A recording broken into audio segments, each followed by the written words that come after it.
Everyone MK Bengal क्लासरूमे सबाइके Janai स्वागत। आज के आमी सप्तम श्रेणी बांगला साहित्य मेलार चिठी जसीमुद्दीनेर लेखा कवितार हाथे कलमे जे समस्त प्रश्न उत्तरगुलो छिलो सेई समस्त प्रश्न उत्तर निये आज এই ভিডিওর মধ্যে দিয়ে আমি আলোচনা করছি। আশা করছি ভিডিওটা তোমাদের কাছে অনেকটা হেল্পফুল হবে। তো চলো ভিডিওটা শুরু করা যাক। প্রশ্ন, কবি জসিমউদ্দিনকে বাংলা কাব্যজগতে কোন অভিধায় অভিহিত করা হয়েছে? উত্তর, কবি জসিমউদ্দিনকে বাংলা কাব্যজগতে পল্লী কবি হিসেবে অভিহিত করা হয়। 1.2 তার লেখা দুটি কবিতা বইয়ের নাম লেখো। জসিমউদ্দিনের লেখা দুটি কবিতা বইয়ের নাম হলো রাখালিনী ও বালুচর। 2 দাগের প্রশ্নে কি বলেছে, নিচের প্রশ্নগুলি সংক্ষিপ্ত উত্তর দাও। 2.1 কবি কার কার থেকে চিঠি পেয়েছে? জসিমউদ্দিন রচিত চিঠি কবিতায় কবি লালমোরগ, চখাচকি, গাংশালিক, বাবুই, কুড়োকুড়ি এইসব প্রাকৃতিক উপাদান থেকে তার প্রিয় খোকা ভাইয়ের চিঠি পেয়েছেন। 2.2 লালমোরগের পাঠানো চিঠিটি কেমন? জসিমউদ্দিন রচিত চিঠি কবিতায় লালমোরগের পাঠানো চিঠিটি ভোর জাগানো সুর ভরা। 2.3 চখাচকি কেমন চিঠি পাঠিয়েছে? জসিমউদ্দিন রচিত চিঠি কবিতায় চখাচকি বালুচরের ঝিকিমিকি চিঠি পাঠিয়েছে। 2.4 গাংশালিক তার চিঠিতে কি বলেছে? জসিমউদ্দিন রচিত চিঠি কবিতায় গাংশালিক তার চিঠিতে গাঙের পাড়ে মোড়ল হওয়ার কথা লিখেছে। 2.5 বাবুই পাখি বাসা থেকে আসা চিঠি কেমন? জসিমউদ্দিন রচিত চিঠি কবিতায় বাবুই পাখির বাসা থেকে আসা চিঠিটি ধান ও তালপাতায় বোনা নকশা ভরা। 2.6 কোড়াকুড়ির পাঠানো চিঠিটির বর্ণনা দাও। জসিমউদ্দিন রচিত চিঠি কবিতায় বর্ষাকালের ফসলের ক্ষেতে খাবার পাঠানো কুড়োকুড়ি তার চিঠিতে এছাড়াও চিঠিতে লিখেছেন কিভাবে ফসলের সবুজ পাতা বৃষ্টির জলধারায় মেতে ওঠে। 2.7 কার চিঠি পাওয়ায় কবির মনে হয়েছে নিখিল বিশ্ব তাকে চিঠি পাঠিয়েছে? উত্তর, জসিমউদ্দিন রচিত চিঠি কবিতায় খোকা ভাইয়ের কাছ থেকে পাওয়া চিঠি কবির মনে হয়েছে নিখিল বিশ্ব তাকে চিঠি পাঠিয়েছে। 2.8 এই কবিতায় কোন ঋতুর প্রসঙ্গ রয়েছে?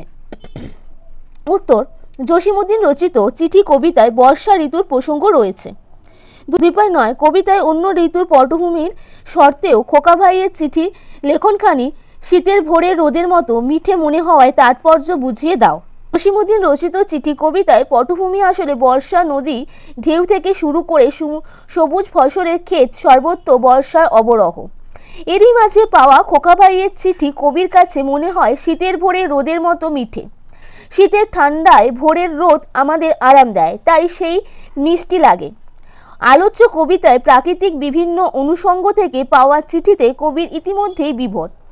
সেই মুহূর্তে খোকা ভাইয়ের চিঠি তার আনন্দের অন্য মাত্রা যোগ করেছে। এই কারণে খোকা ভাইয়ের কাছ থেকে পাওয়া চিঠি কবির কাছে শীতের ভোরের রোদের মতো মিষ্টি মনে হয়েছে।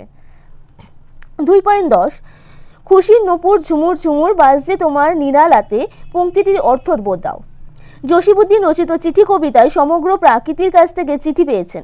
নানাভাবে প্রকৃতির নানা অনুষঙ্গ কবিকে বার্তা দিয়েছে, সঙ্গে কবি পেয়েছে তার প্রিয় খোকা ভাইয়ের চিঠি। সে চিঠি যেন শীতের ভোরের রোদের মতো মিষ্টি। কবির হৃদয়ে তাই খুশির জোয়ার। নির্জনতা ভরা বা একাকিত্বের বোঝা উধাও হয়ে গেছে। পুরের মতো ঝুমুর ঝুমুর কবির হৃদয়ে ধ্বনিত হয়ে খুশির অবকাশে। কবিতা থেকে এমন 3টি শব্দ খুঁজে বের করো যা কোনো ধ্বনির অনুকরণে তৈরি। একটি উদাহরণ দাও, যেমন হচ্ছে কলকল, রঙিন রঙ্গিন, গঙ্গা গাং, স্রোতে সেতে আছে ওটা স্রোতে হবে, কন্দন আছে কাঁদন হবে। ওকে, নেক্সট 5 ঢেউয়ে ঢেউয়ে। এখানে ঢেউয়ে ঢেউয়ে শব্দটি পরপর দুবার ব্যবহার হওয়ার অর্থ দাঁড়িয়েছে অজস্র ঢেউয়ে, অর্থাৎ একই শব্দ পরপর দুবার ব্যবহারে বহু বচনের ভাব তৈরি হয়েছে। এই কবিতাটি থেকে আরও 3টি অংশ উদ্ধৃত করো যেখানে এমন ঘটেছে। উত্তর, কত কি মানে অনেক কিছুর অর্থে। পাখি সব ঝাঁকে ঝাঁকে মানে একাধিক ঝাঁক বোঝাতে। মেঘের কাঁদন গুরু গুরু বারে বারে মেঘের গর্জন অর্থে। নেক্সট 6 দাগে গাঙের পাড়ে মোড়ল শব্দবন্ধনীটির পরপর দুবারের সম্বন্ধে বিভক্তিটি এসেছে। কবিতা থেকে এমন আরও শব্দবন্ধন খুঁজে বের করো যেখানে পরপর দুবার রা বা এর বিভক্তির প্রয়োগ সম্বন্ধে পদ তৈরি হয়েছে। মোরগের ভোর জাগানো সুর ভরা, চখাচকির বালুচরের ঝিকিমিকি, বাবুই পাখির বাসা থেকে কুড়োকুড়ির বর্ষাকালের ফসল খেতে। নেক্সট 7 দাগের কর্তা কর্মক্রিয়া পদক্রম অনুসারে নিচের বাক্যগুলি আবার লেখো।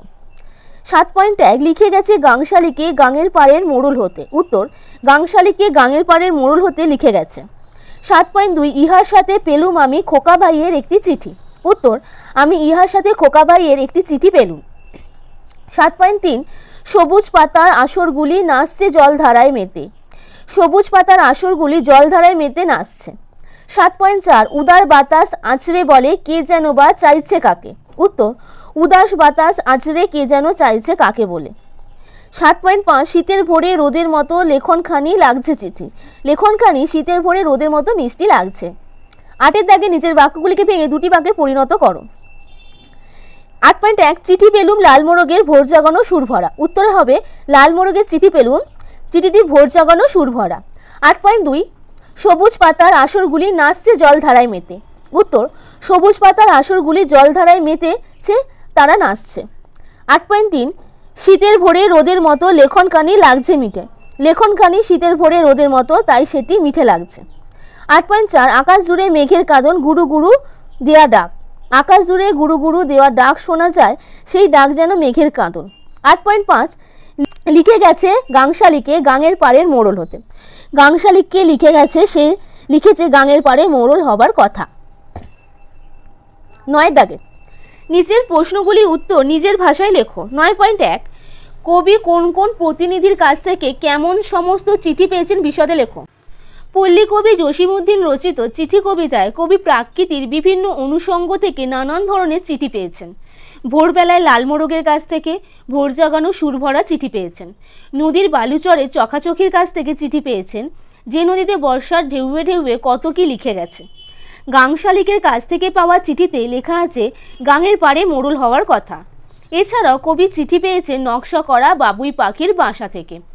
বর্ষার ফসলের ক্ষেত থেকে কোড়া করে চিঠি পেয়েছে, যাতে লেখা আছে জলধারায় মেতে সবুজ পাতার নিত্য কথা। তারই সাথে কবি খোকা ভাইয়ের কাছ থেকে চিঠি পেয়েছেন, যা কবির কাছে মনে হয়েছে শীতের ভোর রোদের মতো মিঠে। 9.2 খোকা ভাইয়ের চিঠির প্রসঙ্গে কবি যে সমস্ত উপমা বা তুলনাবাচক শব্দ ব্যবহার করেছেন, তাদের ব্যবহারের সামর্থকতা বুঝিয়ে দাও। সার্থকতা। উত্তর, পল্লী কবি জসিমউদ্দিন রচিত চিঠি কবিতায় খোকা ভাইয়ের চিঠিটির প্রসঙ্গে কবি বেশ কিছু উপমা ও তুলনাবাচক শব্দ ব্যবহার করেছেন। যেমন খোকা ভাইয়ের চিঠিটি কবির কাছে শীতের ভোরের রোদের মতো মিঠে মনে হয়েছে। শীতকালের ঠান্ডা সকালে রোদ যখন আমাদের উষ্ণতা দেয় তখন আরাম লাগে, তাই শীতকালে ভোরের রোদ মিষ্টি লাগে। খোকা ভাইয়ের চিঠি ঠিক তেমনই কবিকে মিষ্টি উষ্ণতা দেয়।